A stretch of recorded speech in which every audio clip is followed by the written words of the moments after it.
became dean of the college later, where I graduated from. But somehow, one of my assignments when I was in a journalism class at Missouri Southern was to interview him. I don't remember why I got that assignment, but I very clearly remember going to his office and conducting the interview and writing my piece about him and being scared to death. Because all I knew about this man was that he was on target, everything was just right, he was very efficient, very professional, and you know me, what am I? I'm like, right? So, I can't even tell you if that's before or after I started attending this church, but I think it was before. Because then I started coming to this church when Matt became the youth minister, and we had just gotten married and I was working somewhere else, and I was usually feeling really the stress of being a full-time student and a full-time employee, and so I didn't participate in a lot of things, but I was always here for worship. And it didn't take me very long to figure out that, oh, the same man that I interviewed, who was very mathematical and on target, was the exact same way with worship and music. It started on time. In fact, it started early. I'd never been to a church that started early before, but this church did, so it quickly cured me of being late. And he always led very professionally. He didn't make mistakes, and I can remember being scared to death the first time I ever had to play piano for some reason. Because if you ever heard me play piano, about every third note is wrong. And I was like, oh my gosh, this is not how they do things here. But what I found out very quickly is, although he does things very well, he's a man full of grace. I also remember very clearly the first time I ever did a children's program here. It was 1996, Christmas. And I had a 2-year-old little boy and a baby girl. And I had been doing children's programs at the church where Matt was preaching in Illinois, and I came back and they let me do one here. And this man that I thought was formidable, I think, can I use that word? Formidable, scary, came up and gave me a big old bear hug after the program and said that was such a good job, and I will remember that forever. And sometimes when I think, I am just gonna quit doing what I do around here, it doesn't make any difference, who even cares? You remember some of those moments when you really felt encouraged. And that's always been one that I remember. So, Larry Martin is my friend. His wife Penny is my hero. She taught the kindergarten Sunday school class here forever and 3 more days past that. And she survived 5 of the Proctor children in her class. The oldest of which, I believe that every other Sunday probably had to call her and apologize for his behavior in class. And next time you see my son Luke, you can give me what for about that. But I have long said that I don't want to be one of those people who serves while she has little kids and then says, oh, I did my time. I've already taken my turn. I would like to be somebody who just keeps going and going and going. And to me, the Martins have been that. They've been my example of faithfulness. Very thankful they're here. Before he comes to share some thoughts with us, would you pray with me? Father, you are so good. You have grafted us into your family. You have chosen us as your sons and daughters. You have adopted us. You have redeemed us from Satan himself, who would like nothing better than to tear us apart and distract us and help us to give up and quit. And along our paths, you have placed shining lights of integrity and encouragement and faithfulness, and my mind is quickly filled with images of those people that I consider some of the ones whose steps I want to follow in. I pray that tonight you would use Larry's remembrances and his thoughts to encourage all of us to know that people are coming behind us and they're watching, that we can keep going if you kept going, and that we can keep going for the sake of the ones who are younger than us. I thank you tonight for the ones who came early and have put effort into helping us get ready for the fall festival. My prayer is that there will be a ton of little bodies on this property and in this building on holiday night, and that when they arrive here, they would see and feel the love of Jesus, and that you would use these young students, as you already have, to continue helping us reach out to children on this side of town. Lord, we love you, we thank you, and we ask you to just be with us and guide us, and when you need to, knock us upside the head. Help us to think about you every day. In Jesus' name, amen. All right, it's all yours, Larry.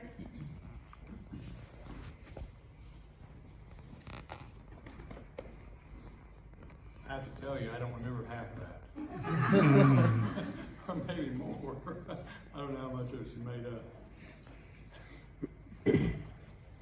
I told my wife on the way out here, I feel like I'm on, or maybe it was Katie, I told her, I feel like I'm on the This Is Your Life or something like that. She's been bugging me to do this for several weeks, or months. Months, perhaps. I think.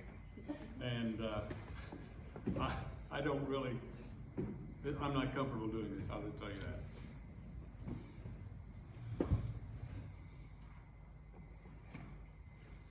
I'll tell you a little bit about the history of the church. I'll tell you a little about my life here at the church, my work. I'll tell you a little about my job. I'll just talk. Actually, I've got it all written down here, and it's about 100 pages, so just relax. The first church here, and you've probably heard some of this, perhaps Katie's explained some of this to you. The first church, Central City Christian Church, was across the highway. How many of you knew that? Okay, a few of you. This is back in about 1923, thereabouts, and there was a Central City Christian Church across the highway there. I think it was actually Church of Christ, might have been called Church of Christ. But that burned down. They rebuilt again on the north side of the highway, and eventually they moved over to this side and built a rock church. The rock church was built on land that was sold to the church for $1. There was a Central City Christian, or Central City school, 8th grade school that sat over on this side of the highway. Stone building. They had 4 rooms in the classroom and 8 grades, so 2 grades in a room. And my grandfather at the time, I didn't know this until just the last year or two, was president of the school board at that time. And they sold the property to the church for $1 because they thought the community needed a church. Now, you wouldn't see that today happen with a school district, but that's the way things were there. It was a rock building, as I said.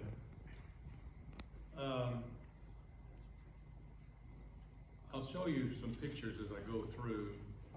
You'll be behind as you see them. I expected 8 people here tonight.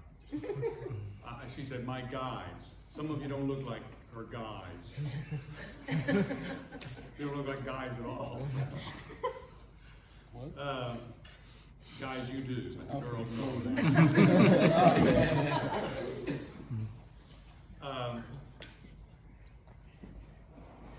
So here's my story. I'll talk about the church, but I'm going to talk about me for a while first. Born in 1942.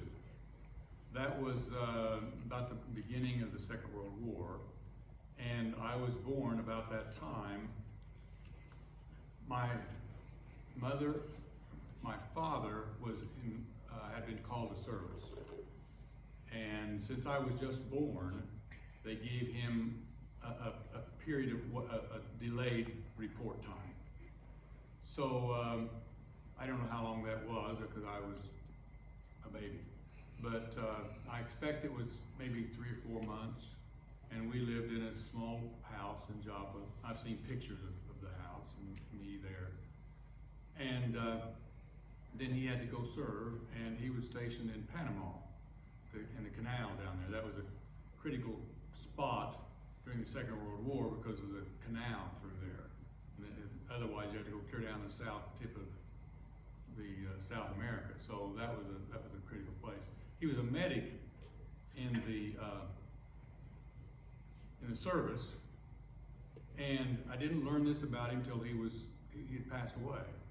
And I was cleaning out, some of the materials and the papers and so forth, and saw in there an article that he had sent back to the Joplin Printing Company where he worked in Joplin. And does that still exist? Anybody ever heard of Joplin Printing Company? Don't worry about it. It's not critical. But anyway, he worked there as a salesman. But during the war, they had several of their employees that were stationed around the world, and they encouraged them to write back to the printing company, and they printed a newspaper for their own employees. And I saw one of these, and I saw in there that he had, I told you he was a medic, and I saw in there that he had delivered a baby down there in Panama. The driver that drove them around, in their ambulance driver down there, his wife was pregnant and needed to go to the hospital. They were in the back of the wagon, or the station wagon, ambulance, and she couldn't wait. And so they stopped right when they got there. They didn't get to go inside. My dad delivered that baby from the back seat of that car. Never heard that story about it. That's, to me, that's kind of amazing. During that time, my mom and I lived with her parents, who lived that direction about a half a mile, my grandparents. If you go across the street, turn left, the drive down below, as you go down the hill, there's a driveway that goes north quite a ways. That's where my grandparents lived. We lived with them during that period of time during the war. And I was, depending on how you looked at it, I was the 10th child from my grandparents, and the first child from my mom. But she had 9 children. So, and I was only 5 years younger than the youngest. So I was kind of like grandson, grandchild number 10. Raise your hand anytime you want to ask any questions, or if I'm not clear here. I've attended Central City here since I was born, and my mom and her two of her sisters. There were 5 sisters, but 3 of them, my mom and 2, sang at the church, Central City Church, a lot. They were a trio, and I remember hearing them, and they did a good job. I don't know when I started singing here, but I do have a picture here I'll send around. You can look at it. I'll describe it to you. What you're looking at, and so I'm going to describe several things here. What you're looking at here is a photograph taken inside. Don't strain. I'm going to hand it. You can all look at it. I don't want you to go blind. Anyway, like that. I look to be about 8 years old here, and I'm singing a song. I'm singing a special music. And what you'll see behind this little guy here, that's me, is a darkened, it was a sliding door, so it went sideways. The church was very small. It had a stage for the platform for the preacher, and behind that there was a classroom that I'm standing in front of, and it had doors that slid in like this. There was a classroom on the one side and another classroom on the other side of that. In the auditorium itself, 2 Sunday school classes were held. One at the front on one side, one in the back on the other side. So it was, like I said, we would run about 100 people, 70 to 80, 100 people. Here, I'll just start this over here. I'll make a copy of that for anybody for $1.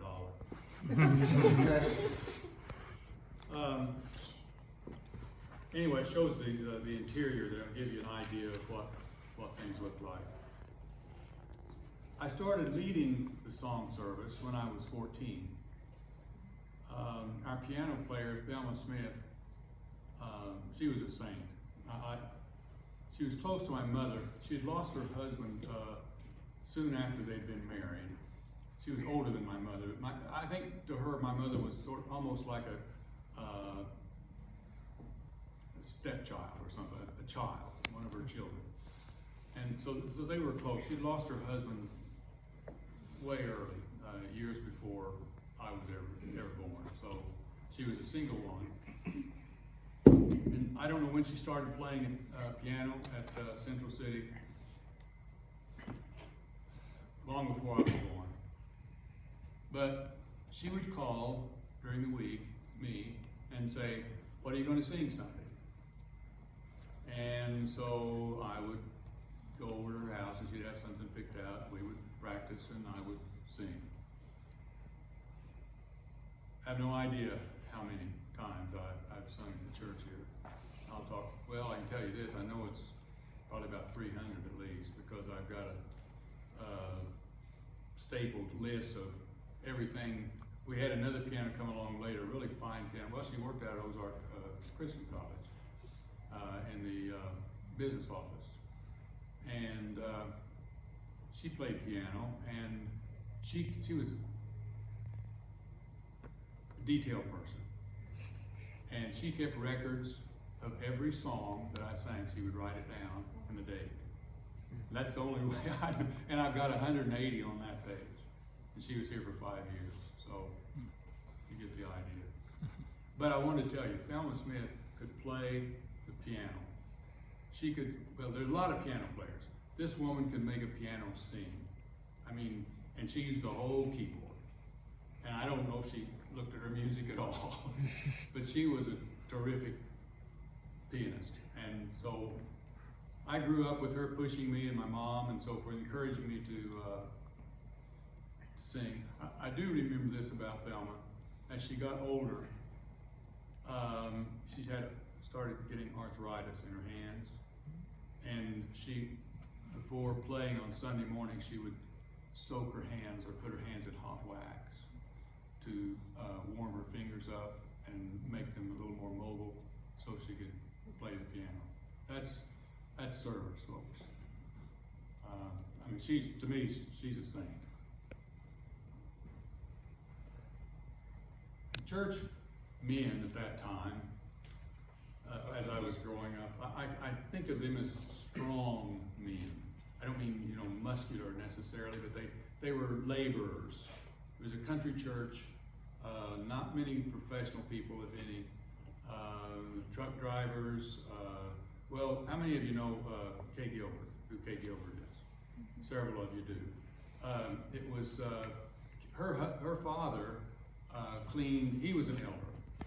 Fred Rosenberry was his name, and he cleaned out boxcars on the railroad. You know, when they drop them off in town and they were empty, and he'd clean them out. Others worked at smelters and just hard, you know, hard physical labor.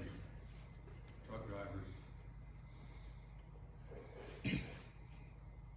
My father, as I told you, was a salesman for Job and Printing Company. I had an uncle here who was married to one of my mother's sisters, or next down sister. They were really close. And her husband was an elder, and he worked at a factory. You know where 7th and Schifferdecker is? Go south about a half a mile, and there's a big plant there on the east side, west side. That's where he worked. So, as I say, not a lot of professional people, but very, very dedicated people. And to me, they were important.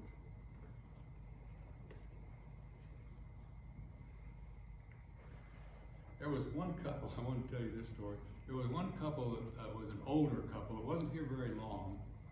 They weren't here very long, but by older, I mean he was, of course, you got to remember I'm 10 years older, so. They were white-headed, and that meant old to me. And they were seniors. I'd say in their 70s, but their name was the last name was DeArmond. And this will give you an idea about this fellow. He was a character. One Sunday he stood up and wanted to make a testimony or something in the church, and he told this story about going to some church. He and his wife had gone to some church traveling, and they must have had closed communion. You know what that means? Members only. So there were churches, there are churches that you don't participate, you don't take the communion unless you are a member of that congregation. Because I say they must have been because they didn't give the emblems to these people I'm talking to you about, the Armand family. And this is the story he told. He told that, and he said, I stood up, very outspoken. I stood up, and I said, if that's yours, you can keep it. If it's the Lord's communion, I'll take some of it. That's pretty brave. He was a character. But, and his wife taught a class for young, I don't know how old we are, probably 5th, 6th graders, something like that. In the evening before church, the Christian Endeavor class, you ever heard that phrase? Evening class before church for young people.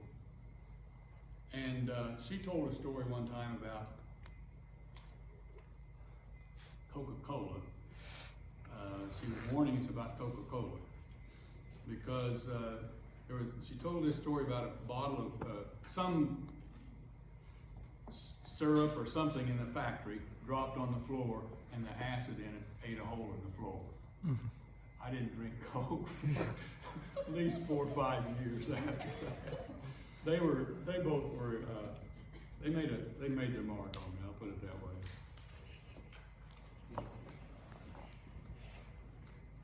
My father became an elder,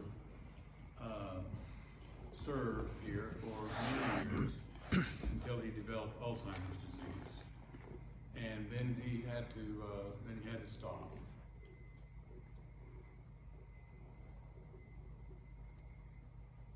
My mother taught Sunday school here for 42 years to 5th and 6th graders,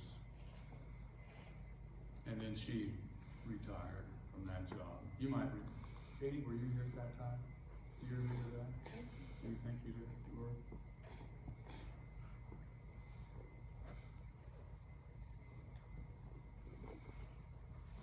My father did teach. He taught the younger married people or young unmarried people, but they were young adults. The young adult class, there was an old adults class and a young adults class. And I wasn't in either one of them, and I didn't teach either one, but my father did. And he taught for several years, and then I started teaching. He asked me to take that class for him. But prior to that, I think I've taught, did I say this already? I also have Alzheimer's, so if I repeat myself, forgive me. But I know that I taught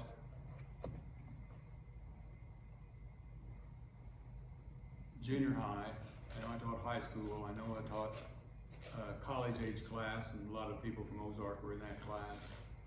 And then that was young marriage and real young and dating people.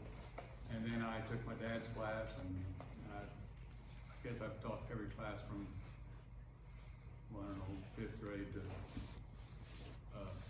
I teach senior class now. That means old. I may, tell me, help me out here, Penny. I may be the youngest one in there. Or Penny may be the youngest one in there. What do you think? The Vest, Vernon Vest? They're in there. They might, I don't know, they're about my age. I remember him, well, I won't go into that. But we may be the youngest. Yeah. Anyway, they're the old timers here at the church. Let's see here. Started teaching the high school class when I was a junior in high school. The system was, each of the people in the high school class, we didn't have a teacher, and didn't know where to get one, and so we were considered able, the class, to take turns, rotate, and teach that class, take turns teaching. We went around one time and everybody quit, except me. So I started teaching the high school class, and I've been teaching since that time. Taught a high school class, well, this is when my wife and I first married. We lived in Tulsa for a year after our marriage, and went to church down there, a really nice church, vibrant church. I taught a high school class. It was a large church, though. I mean, for me, it was 300 people, and that was large. And we had a class just for high school seniors, 12th graders, and I taught that class. And had about 12, 13 people in the class every week. And 6 of them went to Ozark. Bible college, as it was called at that time. While we were down there in Tulsa, Penny and I were newlyweds. I was working on a master's degree at the University of Tulsa. I'll back up a little bit. The first time I ever met Penny, maybe met isn't the right word, but was aware of Penny. She came out to church here occasionally with one of her cousins. When there would be an attendance contest between our church and another church, used to do that. We don't do that anymore, but there would be another church around here. Iron Gates Christian Church was usually the one. They were about our same size, and who could make the largest percentage growth? And so you got to have attendance. And her cousin, who, by the way, was, Kay Gilbert is her cousin, and they would invite Penny out to boost attendance, invite the family, and Penny would come out. And I remember her from that, but we didn't really, I can't say we knew each other. I mean, I knew who she was, and I expect she knew who I was, but that was about the extent of that. We didn't plan our marriage at that time.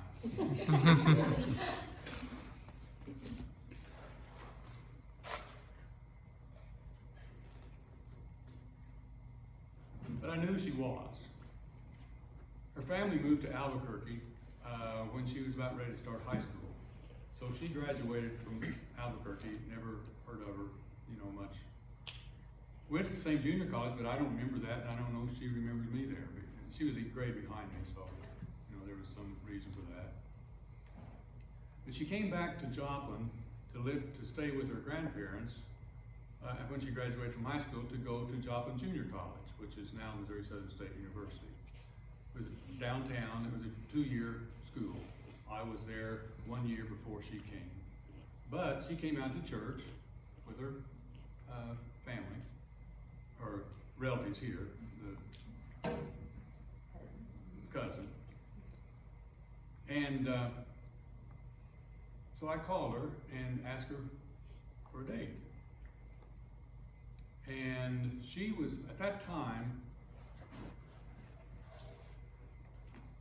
did I send all those pictures around? What did I do with them? What did I do with them? Okay. Yeah,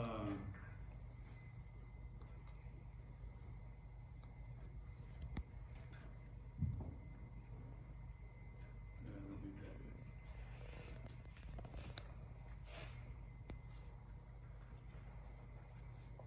did. Anyway, so I asked her out. At that time I had mustache.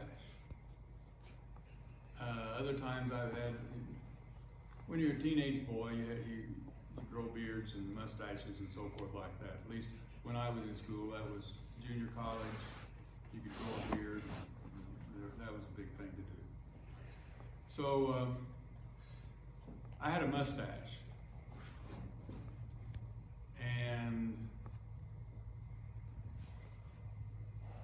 I was shaving it, or I was not shaving it, I was trimming it. She didn't like the mustache, I didn't know that, but she was hoping that I wouldn't have it when I came. She knew I had it when I asked her out, but she still decided to come. And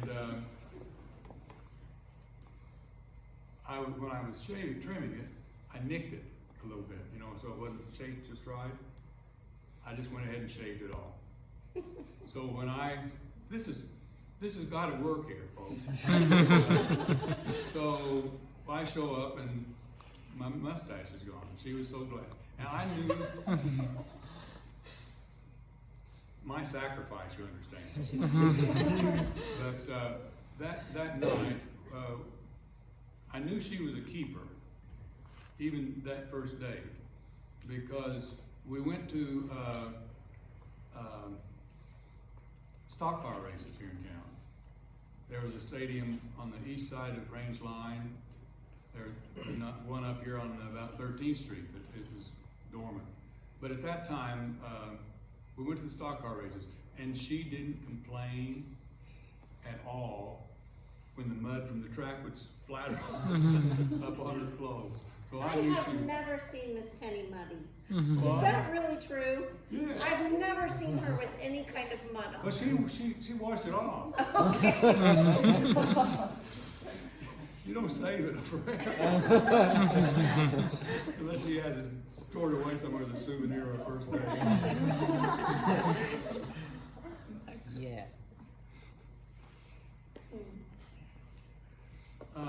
This was in the summer. She came back in the summer between my first and second year at Joplin Junior College. And I was working at Ozark Engineering Company, which is no longer there, but it was a steel construction. I was a draftsman. Well, let me back up a little bit. There's irony there. At the junior college, most of my friends were going to be engineers. Everybody was asking, pushing engineering. This is the early 60s, and we're in Russia and the United States competing, to get to the moon and so forth. And so engineering was really pushed. But I didn't want to be an engineer. Well, let me put it this way. I didn't want to take drafting, because drafting at the junior college didn't get out till 4 o'clock in the afternoon. And I didn't want to stay there all day to take drafting class. So I didn't take drafting, I became a math major. It sounded cleaner than an engineer to me. So I was a math major. My first job then was at Ozark Engineering, and guess what I did? Drafting. And when I was hired, I didn't know anything about drafting, but I had a nice desk there, a long table, longer than this. And my job, well, all the jobs of the draftsman was to draw up individual pieces of iron structure to be cut and fired out in the shop. Beams, columns. In fact, if you go downtown, where First National Bank is, or the National Bank is, what is it, 4th and Main, their parking lot in the back. Look at the handrail that goes around the top. That was my first job, to draw that. It wasn't very challenging because there's a lot of repetition in it, but that was my first job there that I did. But backing up, I had to work on my writing, on my printing, yeah. And because all these draftsmen, they all had their own style, and it was slick, and I wasn't. Yeah. But anyway, I used to practice my printing and my lettering by writing our dates, Penny and I had, what we'd done on our date. I put the date, and then I'd write what we'd done and so forth on that paper. Did you know that? I thought I told you that. We don't have that either. I didn't say that either. Well, we might. Who knows what's under the house?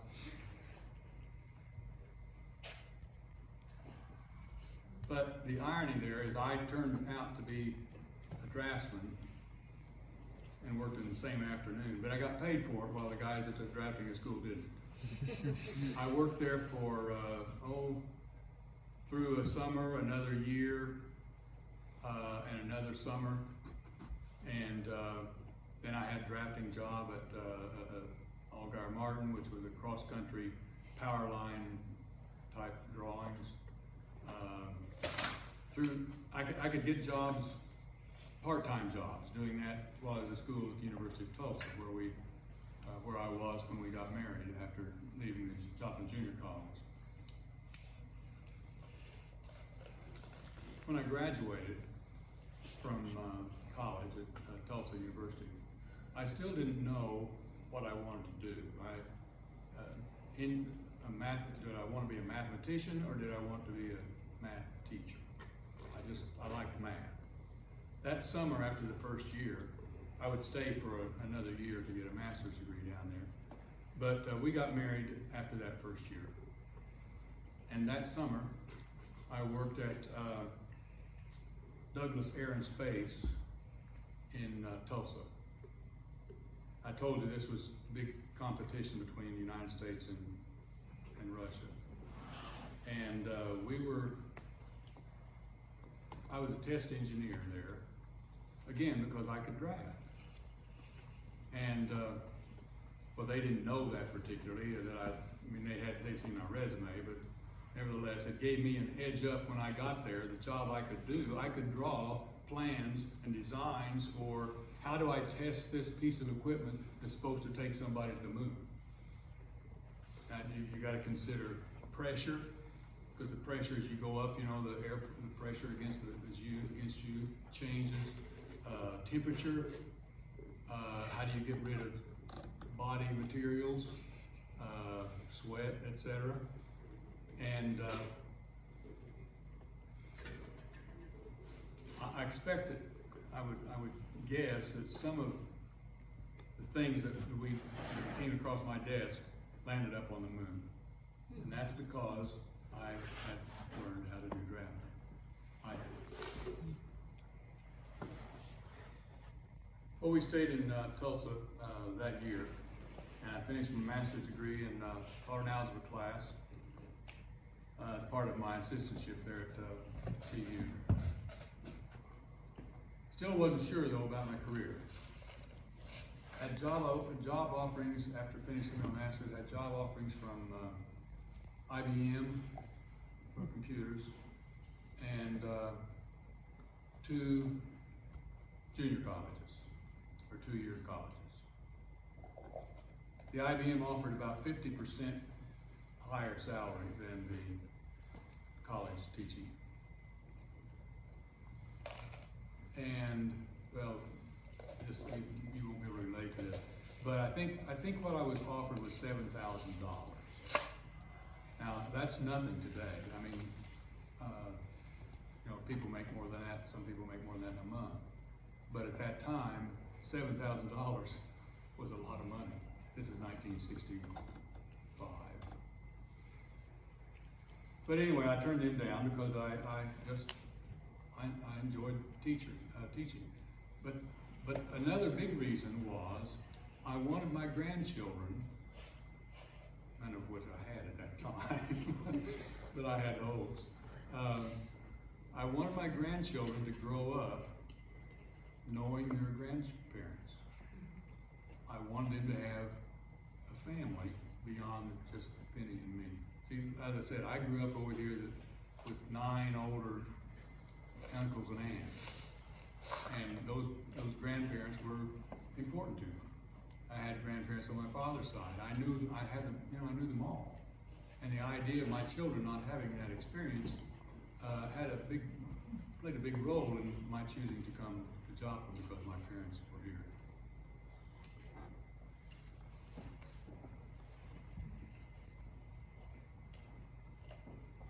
Give me a chance to catch up where I am here. Teaching. I learned to teach. I didn't ever have any teaching classes, but I learned a lot from a teacher at Joplin Junior College when I attended there and when I came back. But this woman had a way, well, let me tell you this story. Martha McCormick was her name, and she won an Outstanding Teacher Award. And she teaches at Joplin Junior College. She won an Outstanding Teaching Award from University of Missouri at Raleigh, because we sent a lot of engineering students up to Raleigh from Joplin Junior College. They gave her a Outstanding Teacher Award for the work she did in another school. She was a good teacher. I learned some of her methods, and added some of my own.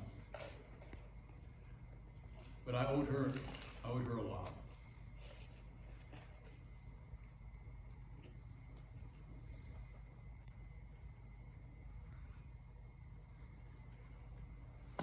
When I came to Joplin to teach, the junior college was under consideration, and political moves were being made in Jefferson City to move Joplin Junior College into a senior college, add a 3rd and a 4th year. So I'm there, I teach 3-4 years there. And, well, we're gonna have to get accreditation, we've gotta have some people with doctor's degrees. And we don't. So,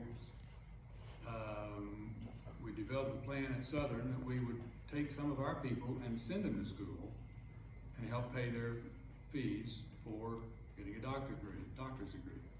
I went the first year to the University of Georgia in that program. And I had a teaching assistantship at the university as well, teaching math. Our first week down there in Athens, Georgia, Penny and I were looking for a church to attend.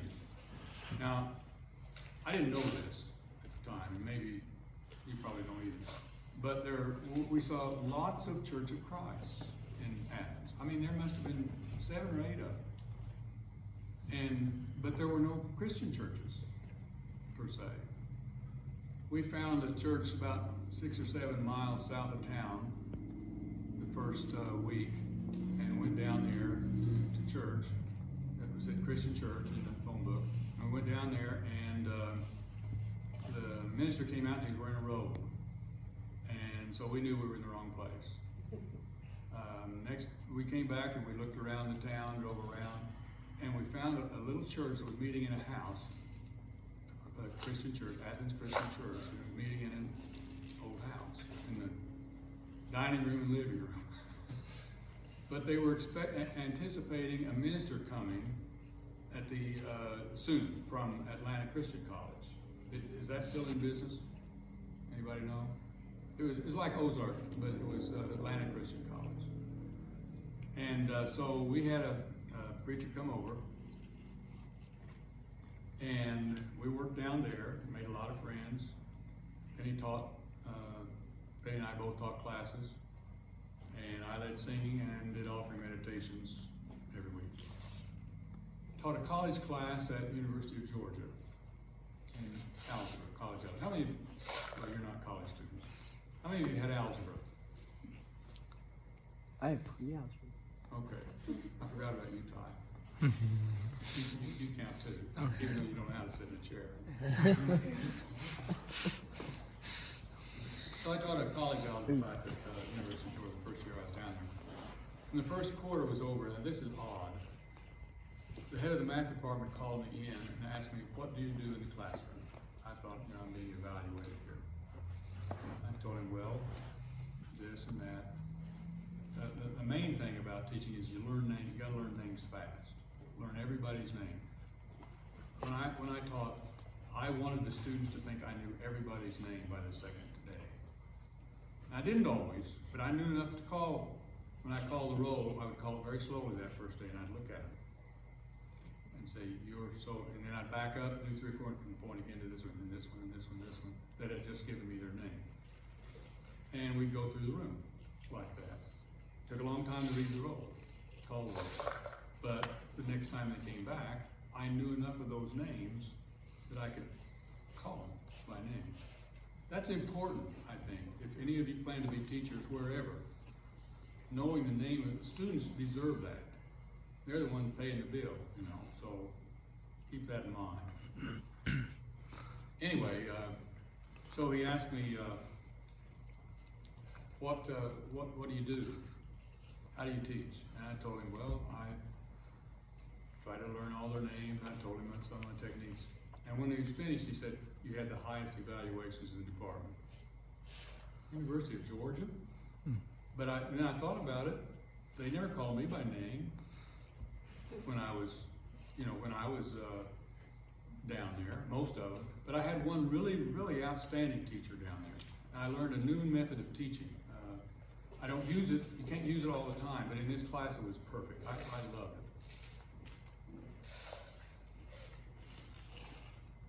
I took a course in topology. Anybody ever had a topology class? Anybody even know what topology means? You know what,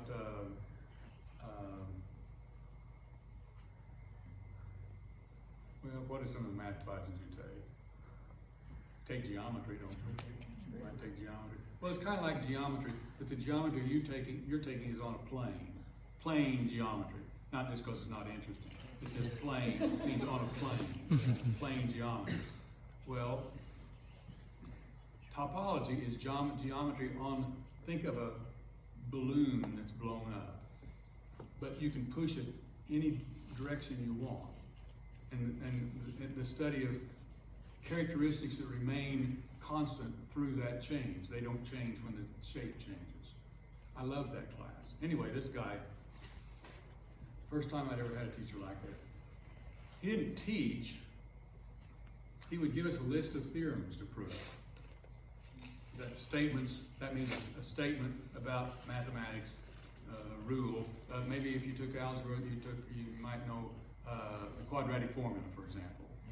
Well, there are lots of formulas and lots of math. This was topology. And he would come in the room and he'd say, Mr. Martin, do you have number 7? He'd just give us a list of theorems to prove for us. This is graduate school, so we're supposed to learn how to do that stuff. Well, sometimes you did, and sometimes you didn't. Sometimes you'd say, no. So guess what he asked the next time? He didn't give it to somebody else. So I'd come back and say, Mr. Martin, you have number 7 today? No. That might go on a while. But when it came to the time where you'd say, Mr. Martin, do you have number 7? And I could say yes. That was a great day. I used to, I think about these formulas these theorems we were supposed to prove, even in my sleep. I had a table, a little light table there by the side of the bed. Penny would tell you this is true. And I have a piece of paper over there. And I would go to sleep thinking about how can I prove this? How can I prove this? And every once in a while, I'd be able to wake up, and I'd wake up in the middle of the night, and I'd write down what to do, how to do it. So that's just a tip. I mean, if you having trouble with something, give that a try.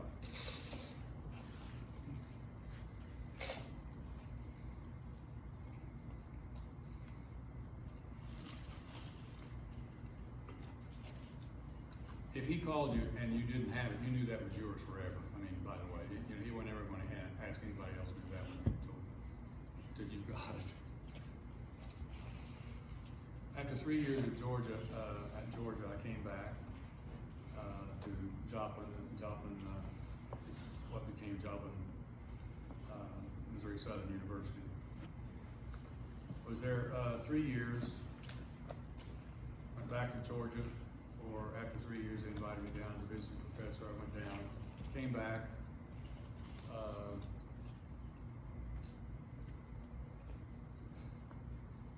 Made a lot of presentations, meetings, wrote a lot of publications. Served as department head, dean of the School of Arts and Sciences, and academic vice president. And I enjoyed teaching the most. Had a lot of good students. Oh, I want to show you this. I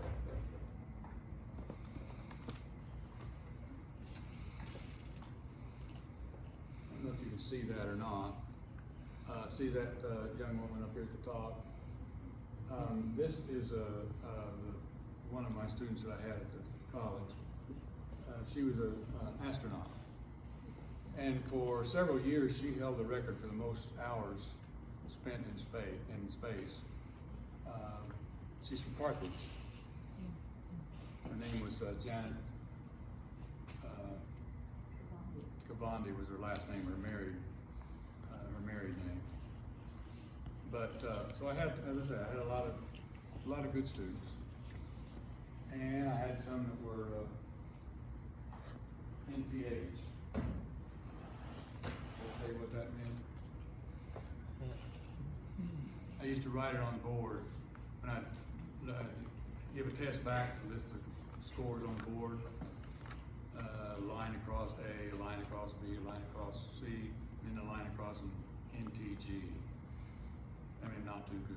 So you didn't want to be in that, you didn't want to be in that category.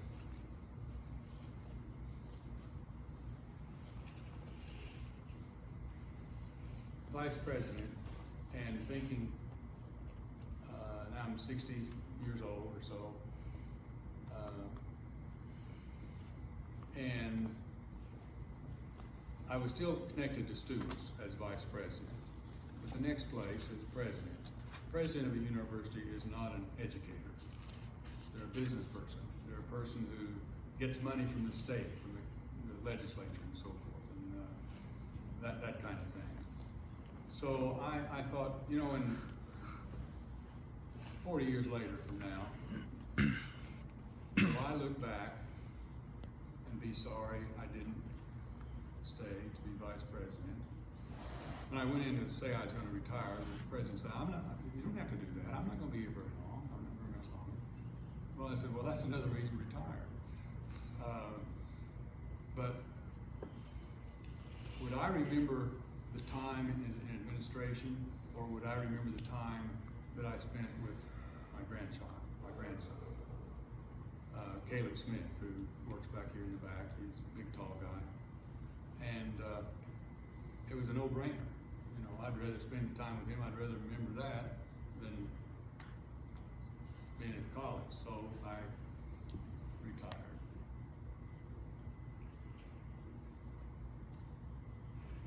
I want to show you one more picture about that.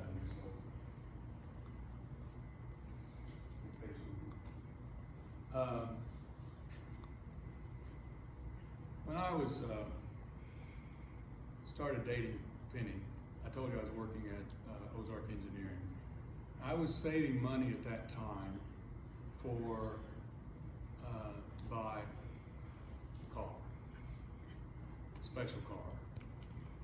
And I used that money to buy her engagement ring. Now, many years later,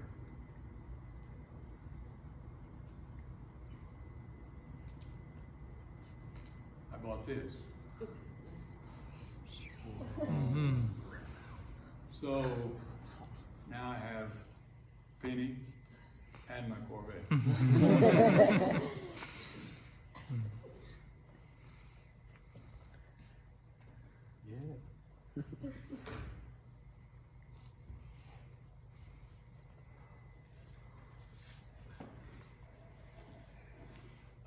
Penny and I have both taught Sunday school. This is the last thing I need to say here. Penny and I have both taught here for a number of years. I think she told me I've taught Sunday school here for 61 years. Is that right? She's taught young children up through, you know, the nursery, the toddlers, and the kindergartners age. She taught for about 35 years. So, you know, like I said, I got to keep her there, and we've enjoyed our time here. I did coach baseball for the little guys for a while, and I'll just quit. I'll just quit. I could talk about baseball for a long time. But I do, and I mentioned this. I think I mentioned this in class in Sunday school or church a few months ago. But I do have Alzheimer's disease, and I will teach as long as I can. But I don't know how much longer I can do that. It takes a lot of hours for me to get ready because it doesn't stick. I have to do it again and again and again for several days in advance. But I told this story. I mentioned this. I was going to tell you a story I haven't used before. But my grandfather lived across down the road here, and he was a driller. And I worked for him in the summer for a couple of years as a driller's helper. And my mom called, hot work. It was hot work and steel all around you and mud. It's hard. But anyway, my mom called her father, my grandfather, and I was asking how I was doing.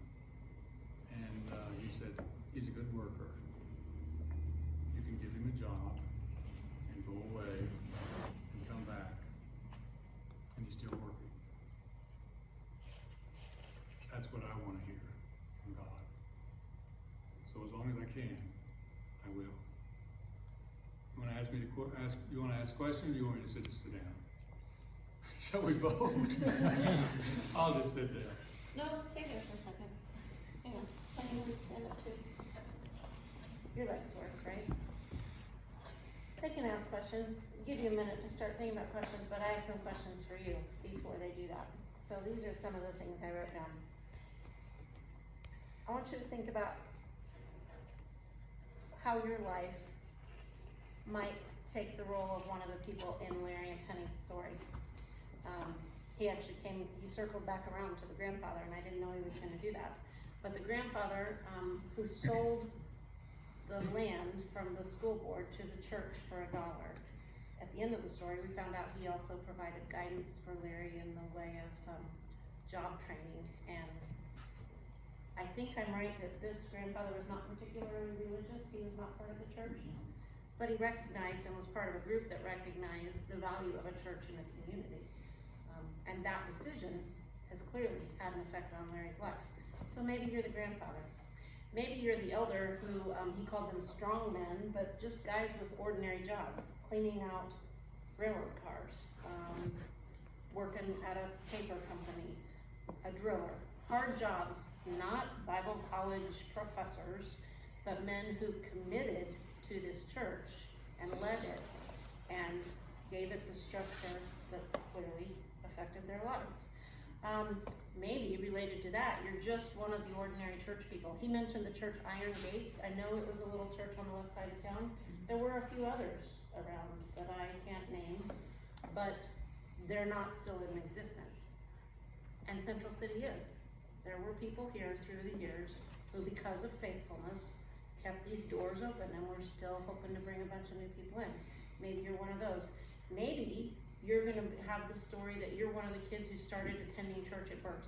A few of you are lucky, you got that story. Not all of you. But where might you be in a few decades that you could tell what God has done through your story since the time of your birth in his kingdom? And then maybe you're just the longtime servant who, I love the image of Thelma Smith, the pianist. Joy over here is a pianist. The idea of being so committed, so dedicated to it, and I know what arthritis feels like. My cancer medication for years, the last 6 years, made my hands feel like they are just in knots in the morning when I woke up. Soaking your hands in hot wax so that you could play for your Lord. But what if, whether it's piano or not, you were just that long-time committed servant who invested in the child? Did you see that picture of little bitty Larry Martin? I love that picture. I'll pay $1 for a copy. For you, it's $100. Oh, okay. For $100 for me, special bargain tonight. Maybe you're that person. Maybe 10 years from now, you're that person who invests in some little child. And fast forward 80 years, they're talking about you. Could you play that role? Could you be that encourager who calls somebody else into service? I've got a few more here. Maybe you're the parent who sets the standard of, we are part of a church, and doesn't put up with, I don't feel like going today. Maybe when you raise your children, you say, no, we are part of the church, and you set that example. Like Larry's mom and dad around here are legendary. These lights were a memorial gift in honor of his dad, John Martin, who served here so long. Maybe you are the older couple. I like the image of the white-haired people. And the guy standing up saying, if that's the Lord's Supper, I'll have some. Man, he's got nerve. Maybe that's you. And maybe when you're white-haired, I would love for you to be this person. I would love this. You're still teaching the kids' class. He said that lady did. Maybe that's you. Maybe you are the teenager who is brave enough and smart enough and committed enough to teach his peers, to set the example and teach his peers. Who wants to teach Sunday school this week? I'm taking volunteers. Maybe you're the guy or the girl who's smart enough to marry well. Larry Martin did a lot of smart things. I believe you could genuinely call him brilliant in most circles. I'm pretty sure that most of us are bad enough at math that we're in awe of those who are good at math. I told you he's formidable, he's intimidating. But the smartest decision he ever made here was monetary, Miss Penny, right? And he gave up the Corvette fund to buy the ring. That was a smart move. Marrying well, if you put yourself in that part of the story, That matters. I can't promise you'll get a Corvette just because you marry well. Maybe you're the person who marries somebody who is deeply committed to his church and gives your life to serving together. By the way, his 61 years of teaching still does not touch her 35 years. Because the people that she taught were little bitty and wiggly the whole time. So, she outpaced you, okay? Are you the lifetime church servant? I like to walk kids over across the road to the cemetery and look at those ancient old stones, and they just mowed recently, so it probably won't be very long till we walk over there and we look at the stones together and read some of the dates. But here's the question I like for you to think about when you do that. What do you want them to say about you? I hope I get to be around here long enough to keep telling the story of Larry and Penny Martin after they've already got their reservation in heaven filled and I'm still on my way, that they were faithful. And I would love for that to be said of you as well. Last week I talked to you about that when we listened to Stanley. Maybe, here's a couple more. Maybe you're the professional. The guy worked on stuff that went to the moon. He learned drafting. He can teach math circles around the rest of us. He clearly could have become a workaholic and climbed the corporate ladder. He could have taken jobs that were different than what he did, but instead, he prioritized church service. I've seen him here night after night, at committee meetings, at Sunday night services, at events. Together, they chose a life much more humble than the one that they could have chosen to be financially lucrative or academically successful. Maybe that's you. Maybe you're the sojourner who wanders around from state to state or goes other places for work or education, and you take the time to join a church. Did you hear how seriously they took the finding of a church when they were in Georgia? Maybe you're the leader who at the end of your career could go one or two more rungs higher, but you choose to put family first. Maybe you're the Corvette owner, I've seen this Corvette a time or two, who's kind enough to drive it over to a punk kid's house because the punk kid had enough nerve to ask you if you could take it to prom. And you're smart enough to say, no, I don't think so, but I'll bring it by your house and show it to you. Again, that's a personal story. My oldest son not only had to apologize to Penny on a regular basis, he actually asked Larry Martin if he could take his car to prom. Larry's smarter than that, right? But he took time to bring it to him and show him. So I don't know where you fit in that kind of a story, but here's what I know. This community here on this ground that needed a church when Larry's grandfather was serving on the church board and there were all those aunts and uncles across the road, this community still needs a church. In fact, it probably needs a church now as much as ever, if not more than ever. And whether it's this church or another church, God's got a place in the story with your name on it. You don't have to be the kid who started out here at birth in order for him to fit you into the story. You can ask some questions. Eliana, your mother's here and ready to take you home. Anybody got a question for Larry? The size of the engine in the car? I don't know what size of engine the car is. You already know. Let's see if you're right. 250 small block or 283? 283. The engine in it is not original. There you It go. was a fuel injected when I bought it. And I still had the fuel injection unit, but I took it off because I couldn't get parts for it. And this is just a 4-barrel, two 4-barrels, I should say. Anybody else got questions? You want to see me with a beard? I got a picture here. Oh, Larry Martin with a beard. I This wanna was see being this. shaved off at the end of Vacation Bible School. I taught high schoolers. How many And I years told of them if they got VBS did you do? 15, they'd cut my beard off. They did. How old you got here? No. Anybody else? Thanks for coming out. We appreciated hearing it. I've watched you a long time and you've been a good example. If you'd stay put for just a second, can I have a couple of you volunteer to come up and pray for Larry and Penny? He has been brave to share with us about his journey now into the world of Alzheimer's, which I'm sure is not fun and often comes with some fear, but I think we can pray for them and thank God for them. So I'm taking 2 volunteers who are not me and not Ty. Get up there.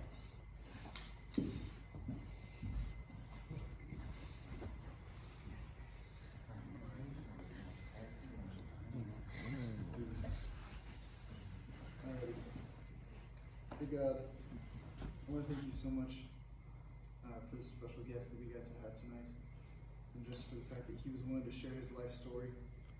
God, it was super encouraging to just see the faithfulness of both of these people. Lord, I thank you so much just that we got to see a testimony of your goodness and your faithfulness. Lord, I loved hearing about all the little details and how you worked in their life consistently. God, I just pray that you continue to bless them, God, in the rest of their ministry, and then they're retiring. God, I just pray that you can continue to bless them and bless the fruits of their labor, God. Lord, I know you have more good things in store for them. And I just thank you so much for that, for your goodness. So, Sam, do you want to say something? God, I just thank you for Larry and just their example of faithfulness all throughout their lives. Thank you for Larry's willingness to speak to us tonight. I just pray that they can be an example to us in the life that we live. Amen. Thanks, guys.